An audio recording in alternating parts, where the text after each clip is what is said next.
কেন্দ্রীয় কর্মসূচির অংশ হিসেবে সুনামগঞ্জে বৈষম্য বিরোধী ছাত্র আন্দোলনের রেজিস্ট্যান্স উইক বিক্ষোভ মিছিল ও অবস্থান কর্মসূচি পালন করছে শিক্ষার্থীরা। আজ শনিবার দুপুরে শহরের উকিলপাড়া থেকে বৈষম্য বিরোধী ছাত্র আন্দোলনের নেতাকর্মীরা একটি বিক্ষোভ মিছিল বের করে শহরের বিভিন্ন সড়ক প্রদক্ষিণ শেষে কেন্দ্রীয় শহীদ মিনারে এসে অবস্থান কর্মসূচি পালন করে। এ সময় বক্তব্য রাখেন বৈষম্য বিরোধী ছাত্র আন্দোলনের মোহাম্মদ সাইমন, আব্দুল বারী প্রমুখ।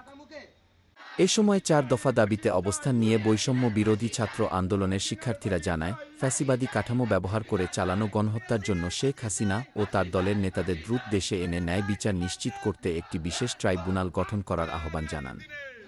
গণঅভ্যুত্থান নস্যাৎ করতে আওয়ামী লীগ ও তার সহযোগী সংগঠন কর্তৃক পরিকল্পিত হত্যা, ডাকাতি ও লুটপাটের সঙ্গে জড়িতদের দ্রুত বিচারের আওতায় আনা এবং সংখ্যালঘুদের ন্যায্য দাবি মেনে নেয়া।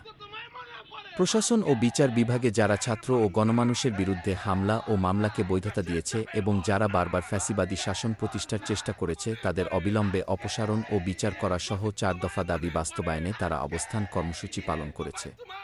এখানে একত্রিত হয়েছি কেন্দ্রীয় কর্মসূচির অংশ হিসেবে। কেন্দ্র থেকে ঘোষণা এসেছে রেজিস্ট্যান্স উইক ৪ দফা দাবিতে আজকে আমাদের এই অবস্থান কর্মসূচি। এই ৪ দফা কর্মসূচি হচ্ছে গিয়ে খুনি হাসিনার বিচার সহ ৪ দফা দাবি। প্রথমত, ফ্যাসিবাদী কাঠামোকে ব্যবহার করে যেসব হত্যাকাণ্ড ঘটানো হয়েছে সেগুলো দ্রুত বিচার নিশ্চিত করতে হবে।